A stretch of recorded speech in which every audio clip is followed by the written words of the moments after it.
Midlife Nerded here with a review of Andor episode 1 to 4 so far, and it was all going so well.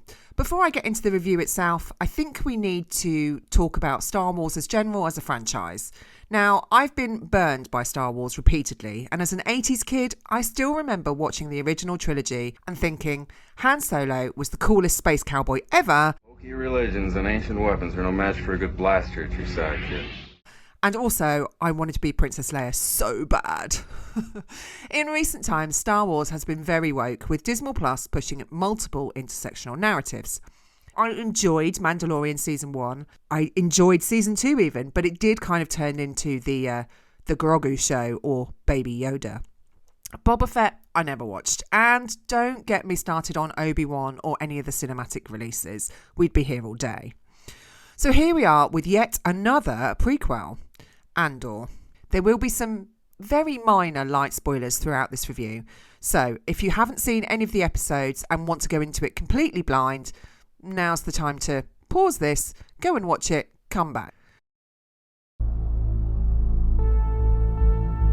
So let's get into it.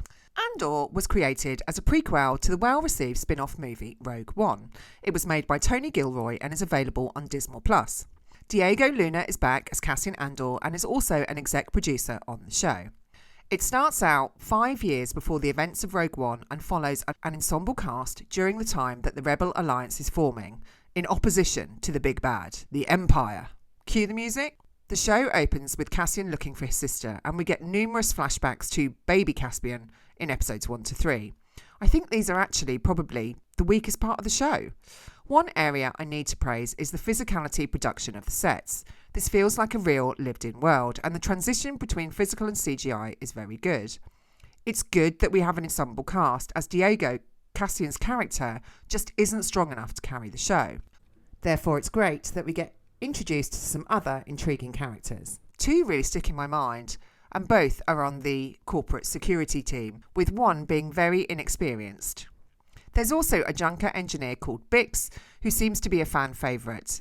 I wonder why. Yes, she is incredibly attractive.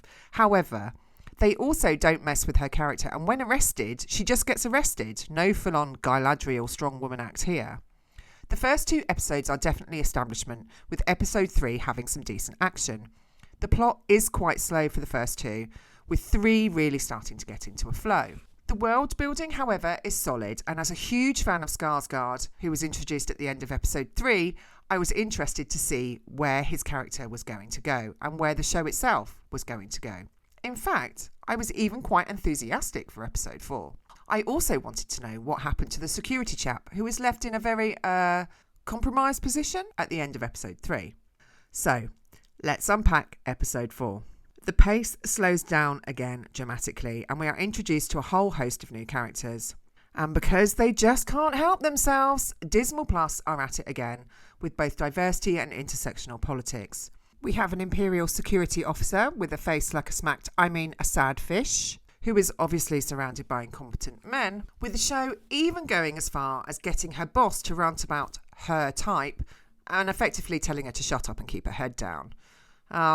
Has anyone got a crowbar so we can shove some intersectional feminist politics in? Oh, sorry. Seems like Disney Plus already has it. We have a female senator who is fighting the good fight, whose husband is a complete knob, and she's a strong woman. We have a female lead of the rebel team who comes across as a bit pouty. Oh, and the rest of the rebels while we're here. I'm pretty sure the casting team took I'll have one of that shade, and that shade. I'm surprised I don't have bruises on my forehead for face palming this hard. There's also so much walking, the hobbits, Horfrights in Lord of the Rings and Rings of Power would be proud. However, it is beautifully shot with some gorgeous scenery and set pieces. In conclusion, whilst I will still watch episode 5, my expectations enthusiasm has waned significantly. I think this show would work far better with a runtime length of 1 hour and 30 minutes. And episode 4 ends at a campfire. And okay, yeah, they're establishing the plot and they're establishing the plan. But is there a naff way to end a show that you want people to tune in week after week to? I'm not sure that there is. The set, scenery and production are all excellent. The score is good.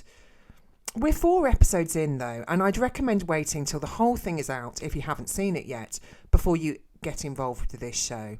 I'm not confident enough that Dismal Plus are able to competently write for TV.